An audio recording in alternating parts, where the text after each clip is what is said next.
रोजच असे असतात तुमच्यासाठी आले आज आज सीएम आहे, आज डीसीएम आहे नागपूरमध्ये, गवई साहेब आहे, तुम्ही पण आहात आज नागपूर दौरा आहे. नागपूर शहरातल्या काही बैठकांचं आयोजन सुद्धा करण्यात आलेलं आहे. काय दौरा सर? संघटनेच्या काही गाठीभेटी आहेत आणि केदार कुटुंबातली त्यांची जी मुलगी आहे त्यांचा एक कार्यक्रम आहे आज, त्याच्यासाठी मी नागपूरला आलेले. काही मुंबई जो मोर्चा होणार आहे 5 तारखेला, त्याला पाठिंबा वाटतो, चिपळूणची पाठिंबा दिलेला आहे, राष्ट्रवादीचा पण पाठिंबा आहे, तुमचं काय मत आहे असं? नाही, हा एक आमच्या सगळ्यांसाठी एक अतिशय महत्वाचा आणि सामाजिक प्रश्न आहे. हा काही राजकीय विषयच नाहीये. भाषा शिक्षण हे विषय खूप गांभीर्याने घ्यायचे असतात आणि त्यातले जे तज्ज्ञ आहेत त्या तज्ज्ञांचं मार्गदर्शन घेऊन आपण पुढे गेलं पाहिजे. लहान मुलांनी अनेक वर्ष म्हणजे आता तुम्ही कशात शिकला मला माहिती नाही, पण मी SSC आहे आणि SSC बोर्ड हा एक अत्यंत उत्तम बोर्ड देशातलं म्हणून ओळखलं जातं आणि त्याच्यात एवढे मोठे बदल करून ज्या पद्धतीने लादल्या जात आहेत गोष्टी ज्या दुसऱ्या कुठलंच राज्य करत नाही, मग दुसरी राज्य करत नाही, मग महाराष्ट्रात काय एवढ्या आग्रहाची भूमिका घेते हे मला समजत नाही. आम्हाला कुठल्याही बदल शिक्षणात बदल होत असतात ते आपल्याला सगळ्यांनाच समजतं, पण ते करत असताना तज्ज्ञांचं मार्गदर्शन करून कोणाला तरी खुश करण्यासाठी आपल्या मुलांचं फ्युचर आपण नाही ना.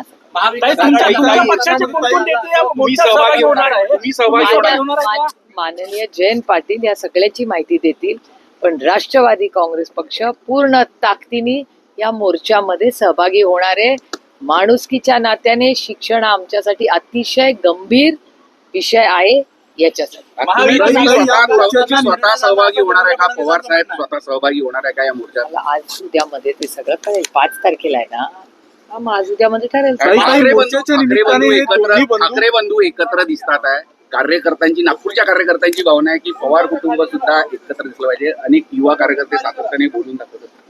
हो ठीक आहे. बघा भावना, हे बघा आम्ही लोकप्रतिनिधी आहोत, त्याच्यामुळे आमच्या सगळ्याच लोकांच्या भावना, त्यांच्या इच्छा या सगळ्या नेहमी ऐकून घ्यायचं हीच तर कुठल्याही लोकप्रतिनिधीची ही ताकद असते.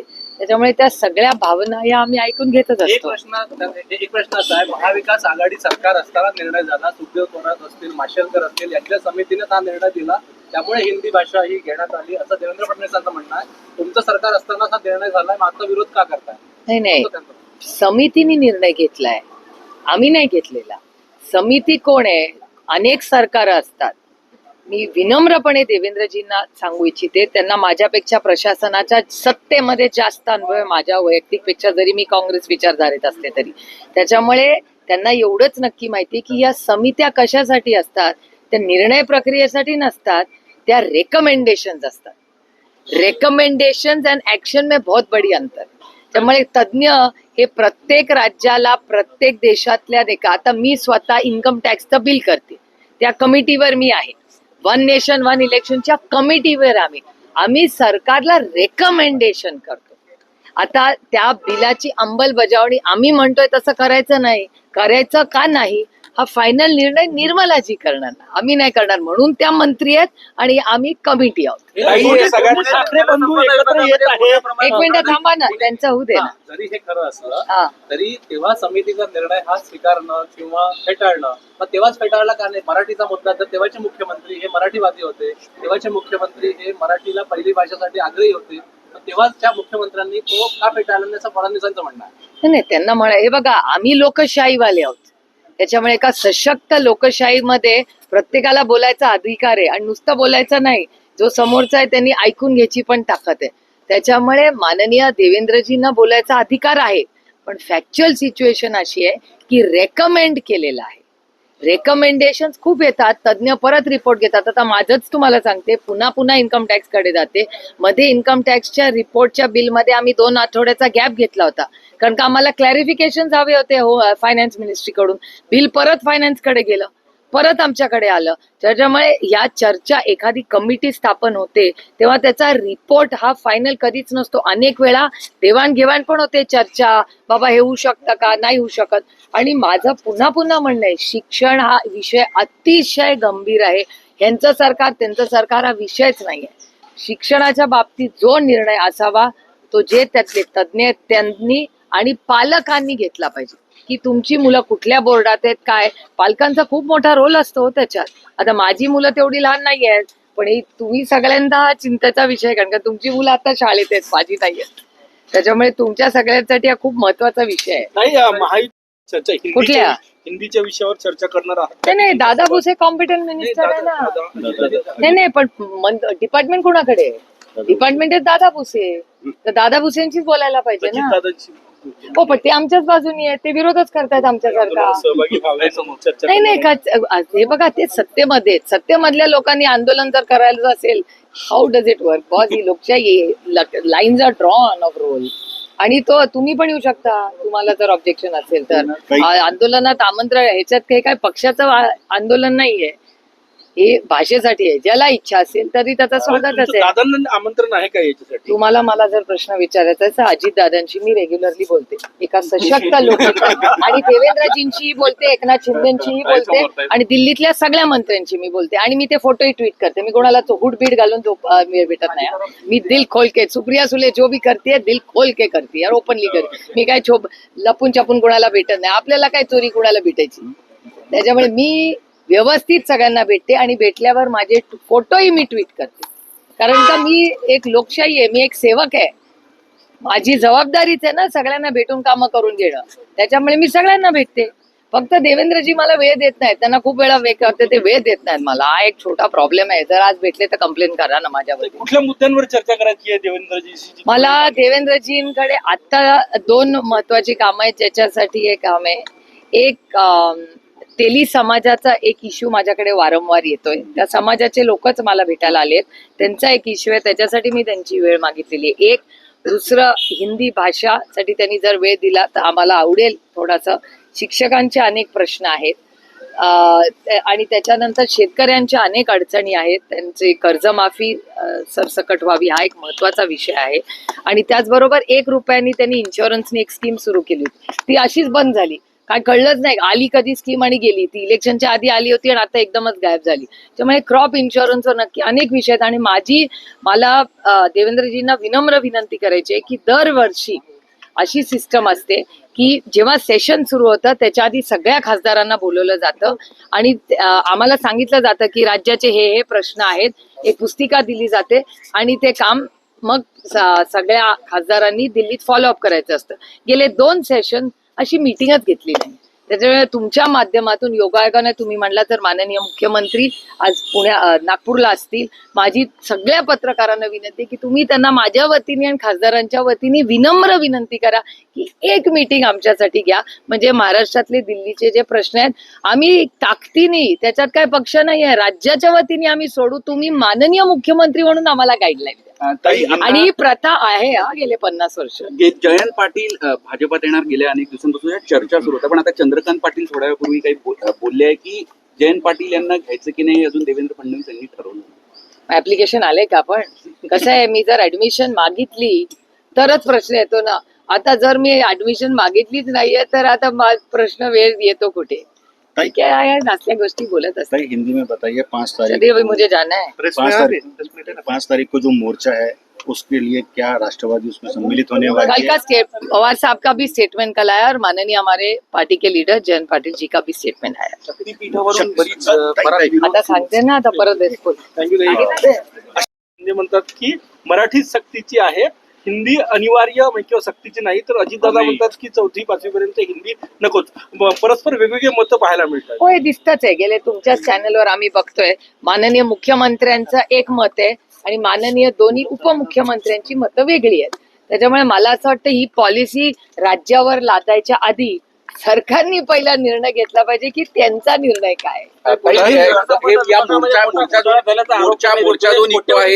खासगी कंपनी दिल्याचा आरोप. मोर्चा जो निघतो आहे त्याच्यात दोन्ही ठाकरे बंधू एकत्र दिसतात आहे. खरं तर बाळासाहेबांचं तुमच्यावर खूप प्रेम होतं, अगदीच ठाकरे कुटुंबाशी पवार कुटुंबाचा अगदी जवळचा संबंध. तर आता दोघं होतं भाऊ नाही, एकाच- आजही आहे. आजही आहे. सगळ्यांची तर ठाकरे बंधू एकत्र येत आहे, कसं पाहता, काय भावना आहे पुढे महापालिका आता निवडणूक? कोणीतरी एकत्र येत असेल तर कुठल्याही चांगल्या कामासाठी तर आपण त्याचं स्वागतच केलं पाहिजे ना. अच्छे काम के लिए हमेशा सबने एक दूसरे का साथ अच्छे काम के लिए हमेशा देना चाहिए. ताई हिंदी में बताइए। राष्ट्रीय स्वयंसेवक संघाचे घोटाळा झाल्याचा आरोप होतोय. एका खासगी कंपनीला जे आहे ते जमीन देण्यात आल्याचा आरोप आहे. असे अनेक आरोप खरं तर होत असतात या सरकारमध्ये. आमची एवढीच विनंती आहे की याची SIT स्थापन व्हावी आणि पारदर्शकपणे इन्क्वायरी व्हावी. आणि जर राज्यात अनेक वेळा असं होतं की राज्यात आम्हाला न्याय मिळत नाही, मग आम्हाला दिल्लीला जावं लागतं न्याय मागायला.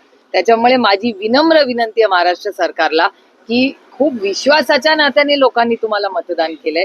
भ्रष्टाचार मुक्त महाराष्ट्र व्हावा हे झालं पाहिजे. आणि जर कुणावरही असे अन्याय झाले आणि चुकीची कामं झाली तर ताकदीने आम्ही त्याचा विरोध करू. दत्तात्रय भोसले यांनी म्हटलेलं आहे की संविधानामध्ये जो धर्मनिरपेक्ष शब्द आहे त्याच्यावर ही पुन्हा एकदा लोकशाही आहे, विचार व्हायला लोकांना बोलायला अधिकार आहे. हो, अरुण जेटली जी काय म्हणायची, अरुण जेटलींचे शब्द आहेत, तुम्ही दाखवणं बंद करा, लोक बोलणं बंद करा. ताई हिंदी में बताइए कि 5 तारीख को जो मोर्चा है उसमें आप भी सम्मिलित होंगे क्या राष्ट्रवादी? विचारा विचारा. चित्राताई वाघ यांनी तुम्हाला उद्देशून ट्विट केलं की बारामतीच्या ताई आपल्या बीडच्या प्रकरणावरून लिंगपिसाटांचा बंदोबस्त करणार आहेत का, अशा प्रकारची ट्विट आहे. हे बघा, ही लोकशाही आहे, प्रत्येकाला बोलायचा अधिकार आहे. एक शेवटचा मराठी प्रश्न असा आहे, शक्तीपीठ हायवे संदर्भामध्ये जे आंदोलन सध्या सुरू आहे तिथे उलटी परिस्थिती आहे. एका शेतकऱ्यांना कोणाला 15 कोटी 20 कोटी मिळाले, 100 एकर जमीन होती, 60 एकर होती, 5-6 एकर जमीन गेली. सदनता विदर्भात आली आहे, मराठवाड्यात आलेली आहे. कोल्हापूर जिल्ह्यात अडचण असेल, तुमची भूमिका काय आहे? नाही, आमची भूमिका अशी आहे की 2 गोष्टी आहेत. आपण जर परवाचं वर्तमानपत्र वाचलं असेल, कदाचित तुमच्याच वर्तमानपत्रात बसेल की फायनान्स मिनिस्ट्रीनी नोट केलेली आहे, रेड फ्लॅग केलेले आहेत फायनान्स मिनिस्ट्रीनी, जो ह्याच सरकारचा अविभाज्य भाग आहे. Finance report finally to CM ना, त्यांच्याच माननीय मुख्यमंत्र्यांच्या फायनान्स मिनिस्ट्रीनी रेकमेंडेशन केलेले आहेत की या रस्त्याचा खर्च खूप आहे. FRBM ऍक्ट हा फायनान्शियल मॅनेजमेंटचा फिस्कल डेफिसिटचा जो ऍक्ट केला तो माननीय या अटल बिहारी वाजपेयीजींनीच केला. आणि हा जो FRBM ऍक्ट आहे त्याच्याप्रमाणे फायनान्स मिनिस्ट्रीच्या नोट प्रमाणे हा जर खर्चाचा बोजा आला तर 22% पैसे सरकारचे हे फक्त भरण्यातच जातील. एक आणि FRBM ऍक्ट जो जिथे कॅप केलाय, जो अटल बिहारी वाजपेयी साहेबांचा निर्णय, त्याच्या बाहेर बजेट जाते. त्याच्यामुळे मग हे करायचं का नाही, हा निर्णय, हा योग्य जो निर्णय असेल तो महाराष्ट्र सरकारने याचा फेर विचार करावा. हे फायनान्स मिनिस्ट्री गव्हर्नमेंट ऑफ महाराष्ट्राचीच नोट आहे. मी तुम्हाला नोट माझ्याकडे आहे, कदाचित तुमच्याकडे आली असेल.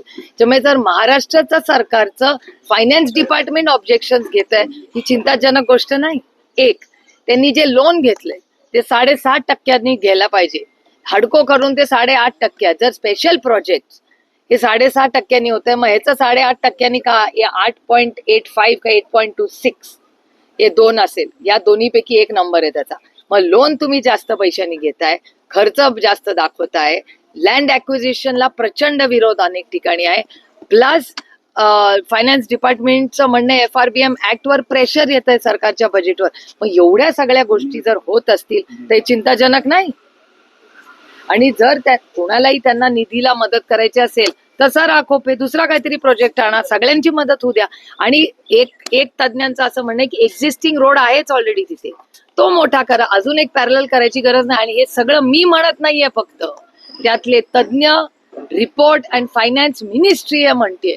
साहजिक आहे ना, जर राज्याचं जर घर, आपण सगळे घर चालवतो, घरात जर असं फ्लॅग केला आईनी की बाबा हा खर्च झाला, या महिन्यात आपण कमवतो फक्त 5,000 आणि खर्च करतोय 25,000, मग उद्या घराचा दिवाळा निघेल ना.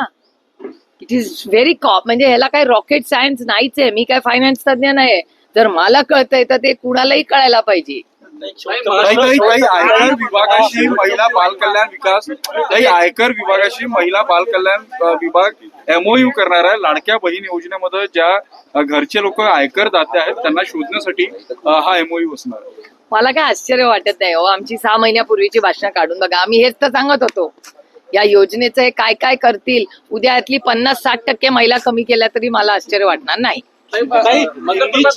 लोढा यांनी छत्रपती शिवाजी महाराज आणि महाराणा प्रताप यांची एकमेकांची तुलना केलेली आहे. महाराणा प्रताप मी ऐकलेलं नाही त्याच्या मी ऐकल्याशिवाय बोलत नाही कधी ताई